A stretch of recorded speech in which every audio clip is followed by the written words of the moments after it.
Welcome along to this week's look at all the fixtures with Titanbet as we concentrate on the European qualifiers.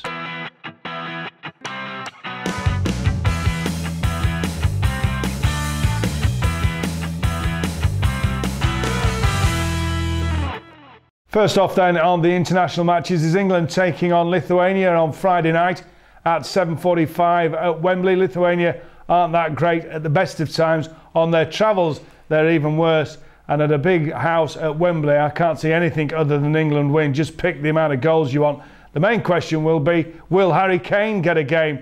He's in. Has Danny Welbeck done enough to be dropped out, or Daniel Sturridge? I think it would be a bit harsh on either of those two. And Wayne Rooney, we already know, is Roy Hodgson's favourite, so he's almost certain to play. So will Kane get a game? Will he get a goal? Chris? Plenty of competition for places, as you say. Danny Welbeck is the joint top scorer in European qualifiers so far, so it's tough to see how he's going to drop him 5 in 4 games. More than he's managed for Arsenal actually in the Premier League so far this season, so I can't see him getting rid of him. Daniel Sturridge just come back to fitness and looks pretty sharp for Liverpool, but Kane is the man, isn't he? Will Roy Hodgson go all-out attack? I think that might be the way to go against Lithuania. I fancy England to win this one 3-0.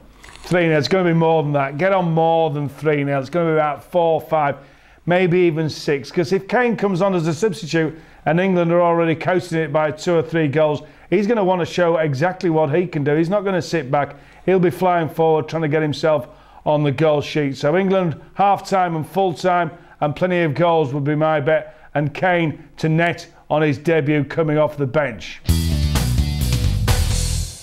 Well, Israel take on Wales on Saturday evening, and it's going to be a tough one for the Welsh. A big game this, because Israel already sit on top of their group. They're very difficult to beat at home. They'll be looking for all the points to cement their place at the top. But with Gareth Bale in the side, you can't rule out Wales. They're not a one-man team, but Bale is without doubt one of the top players in Europe. Maybe not having the best of times at Real Madrid at the moment, but you can't rule him out ripping a defence to shreds all on his own. It's going to be a tough one for Wales. I think they might just battle it out for a draw though. I'm going to go for a draw, a well-earned point away from home. Yeah, I fancy a draw as well. These two have been the surprise package in what is a pretty tough group. Bosnia and Belgium were the favourites to go through before a ball was kicked, but it's Israel and Wales who are in the top 2 positions at the moment. Israel have got the informed striker in qualifying as well, Amir Damari, with 5 goals. Joint top along with Danny Welbeck at the top of the goal scoring charts. I fancy him to net again. And I think it will be a 1-1 draw. I think Wales will get something out of this one. Aaron Ramsey's looking good for Arsenal at the moment. And I think if Bale doesn't step up, then Ramsey will. Moving on to Sunday, and Scotland take on Gibraltar, the whipping boys in their group. It is a very difficult group for Scotland to get out of, but they're giving themselves a great opportunity. They've got tough games to come. This one doesn't fall into that category. They're going to have to beat Gibraltar and rack up as many goals as possible. Gordon Strachan's men have done well though in their recent games. They've got a bit of the support behind them. All things seem to be rosy in Strachan's garden. They'll be looking to stack up the goals against Gibraltar. Stephen Fletcher tends to play better for Scotland than he does for Sunderland, where goals are very hard to come by.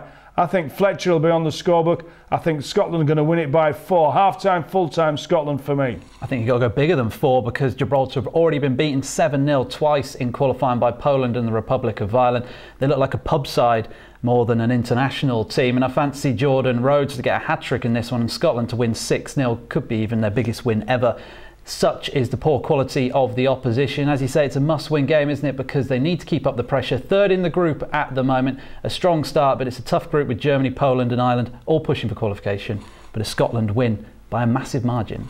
It's a bit harsh, you know, poor little pub side, Gibraltar. I wouldn't mind playing for Gibraltar. If they want to call me in, I'll turn up any time of the week in a nice, warm and sunny Gibraltar. But Scotland to win.